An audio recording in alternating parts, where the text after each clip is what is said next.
Hello and welcome to Ben TV News. I'm Odredere Erike.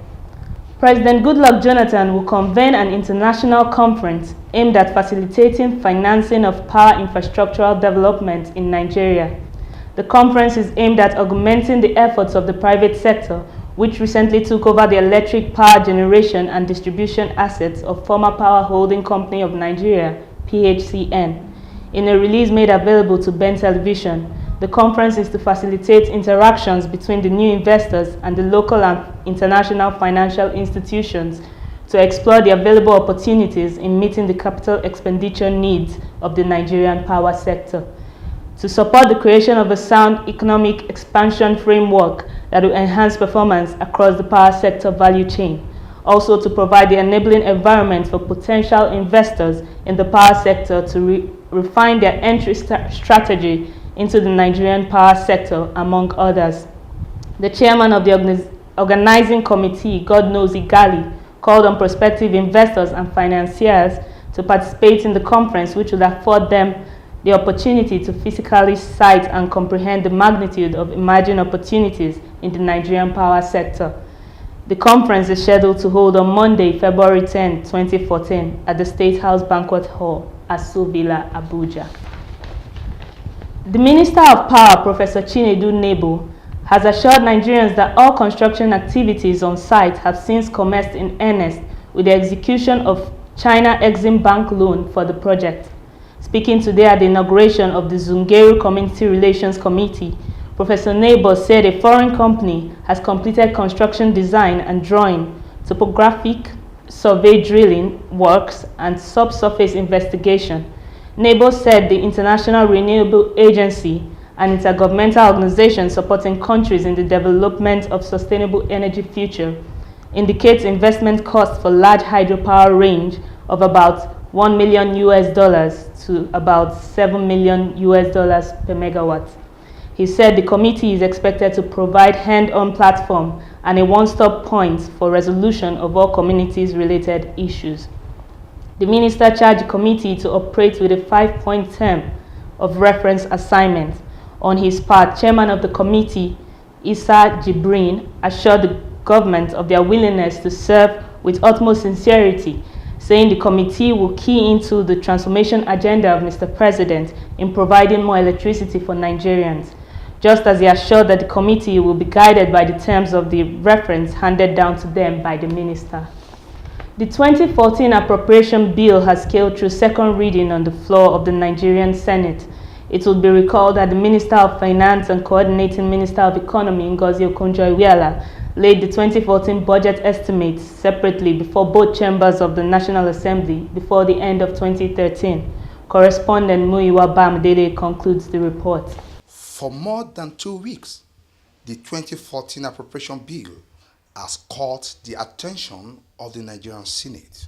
During the debate, which reflects on the various interests that made up of the Nigerian Senate, cross-section of the senators commended the executive arm of government for putting together budget proposals that aim at the job creation for the arming of Nigerian unemployed youth, while many other senators condemned the proposal, saying the budget is far from addressing the socio-economic problems of the Nigerians. Others called for the review of the budget allocations to some critical sector of the economy, such as power, housing, roads, and education. Especially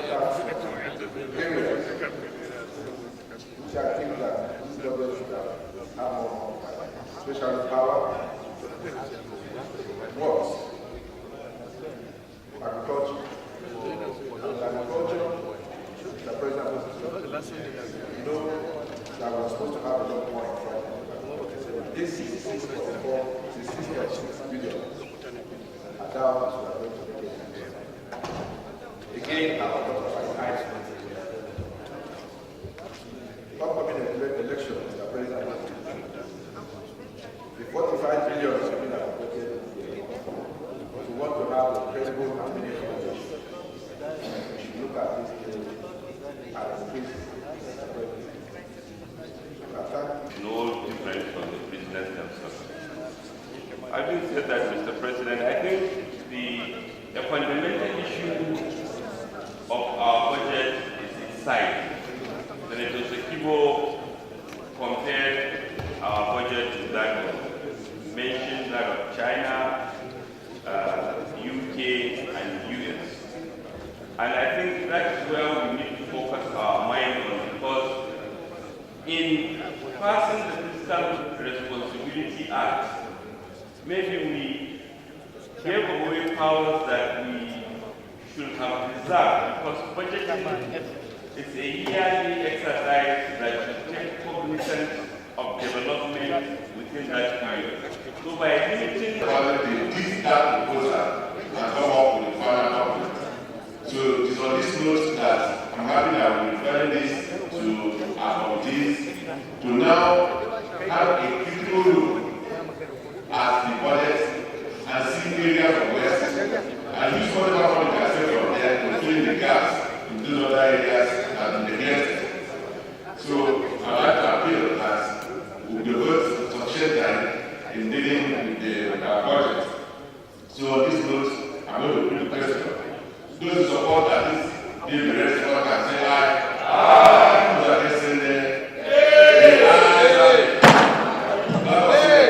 Finally, after more than 2 weeks of heated debate on the floor of the Senate, the Red Chamber of the National Assembly have finally passed the 2014 budget into second reading. And what this means, all the federal ministry and the parastatals and the government agency will now have to come before the relevant committee of the Senate to defend their allocation for 2014.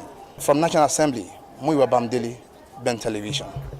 Deliberations on the 2014 appropriation bill by the House of Representatives was stalled until next week when Honorable Emmanuel Jimmy raised the point of order that discussing the document would breach the provision of the 2007 Fiscal Responsibility Act, which stipulates that the budget must be presented to the House in total and not a summary as was done by the Coordinating Minister of Economy and Finance Minister, Dr. Ngozi Okonjo-Iweala.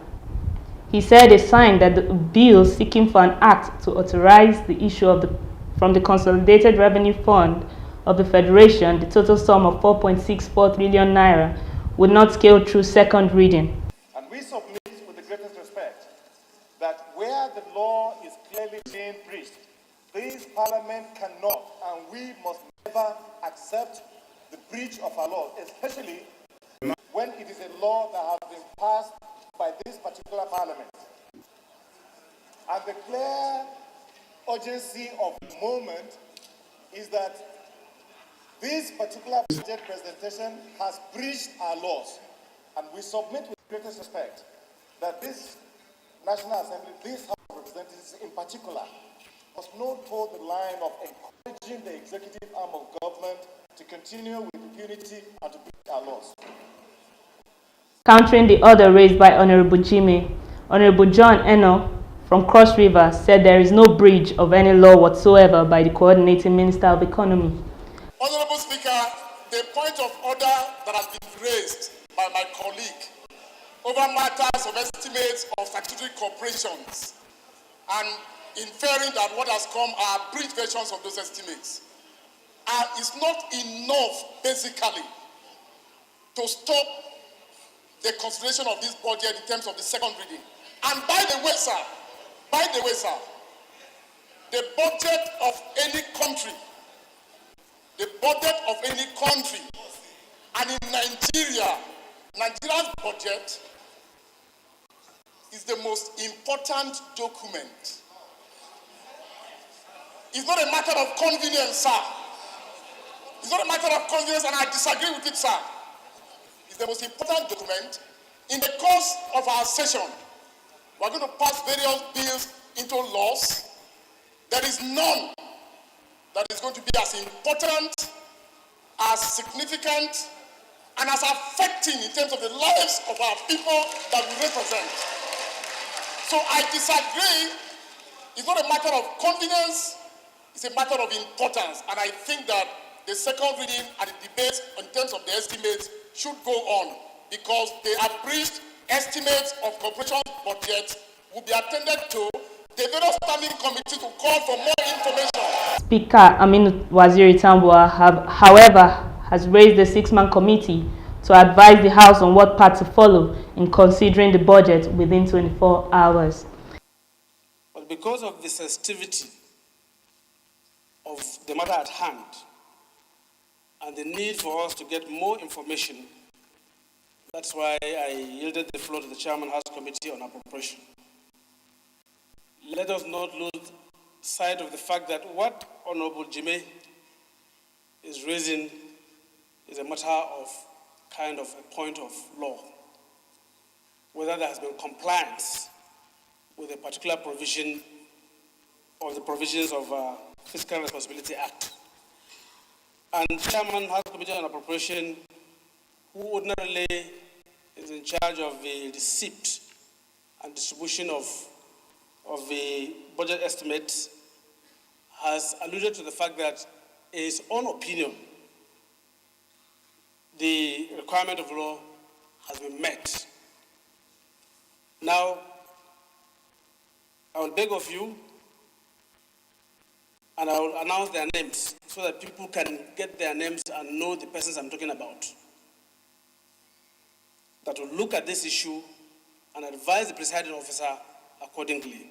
The House adjourned plenary Tuesday to allow its All Progressive Congress APC members to attend the flag-off of the party's nationwide registration, which kicks off today. Ben News will be back after this break. Don't go away. In a bid to reduce the spread of cancer and promote early detection in Nigeria, the Federal Ministry of Health has increased the capacity of health workers to make early diagnosis and institute prompt treatment by training and retraining of relevant personnel in various subspecialties of oncology. The Minister of Health, Professor Onyebuchi Chukwu, stated this in Abuja while addressing newsmen in commemoration of the 2014 World Cancer Day. Festus Fifen, who was there, filed in his report. Represented by the Permanent Secretary, Federal Ministry of Health, Ambassador Sani Bala, the minister said the Federal Ministry of Health has developed cancer awareness jingles in English, Igbo, Hausa, Yoruba, Pidgin English, and other languages to further increase the awareness of cancer across the country. The United Nations on this year's World Cancer Day has further decided to demystify another set of 4 myths which have negatively impacted on cancer prevention and control. As we mark another World Cancer Day today, it is therefore my pleasure to assure Nigerians and indeed the whole world that the Federal Ministry of Health has left no stone unturned to demystify cancer in Nigeria. We have increased the capacity of health workers to make early diagnosis and institute prompt treatment by training and retraining of the relevant personnel in various subspecialties of oncology. The minister further added that a technical working group will soon be inaugurated to scale up cervical cancer screening projects in Nigeria. For Ben Television News, I am Festus Fifen. Effective communication has been emphasized as one of the sure ways to facilitate trade and investment in Nigeria. The Comptroller General of Customs, Diko Inde Abdullahi, said this during the International Customs Day celebration in Abuja. Festus Fifen, who was there for Ben Television, has the details. With the team Communication Sharing Information for Better Cooperation, the Customs Boss, represented by the Deputy Comptroller General of Customs, John Ate, said the Nigeria Customs Service has put in place various feedback mechanisms for effective communication between the service and its public. Consolidate on existing communication channels. I'm happy to inform you that we will be unveiling the first edition of our Nigeria Quarterly magazine today. The publication will be a veritable source. Yes. The publication will be a veritable source of credible and authoritative information about customs and related matters.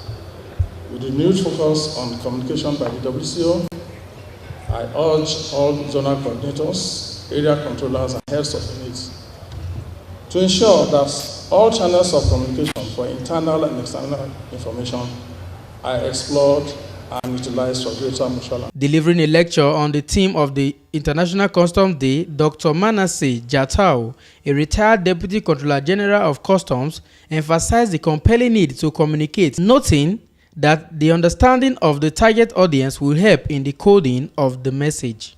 Let me point some facts. Jatau 2010 observed.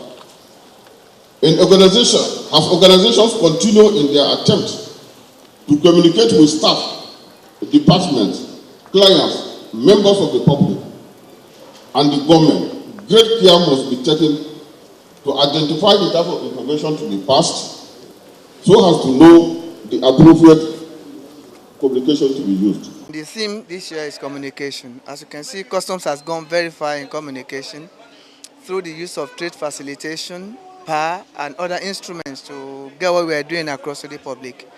We have moved away from adversarial attitude to collaborative attitude. We now work in conjunction with stakeholders, let them know what we are doing so that they can know how to comply. On our side, when they are complying, we can always have integrity on our side. High point of the event was the unveiling of Niger Magazine, a publication of Nigeria Customs Service, and performance of the theme song by a customs officer. The International Customs Day celebration was well attended by head of other law enforcement agencies, lawmakers, professional organizations, and trade unions. For Ben Television, I am Festus Fifen.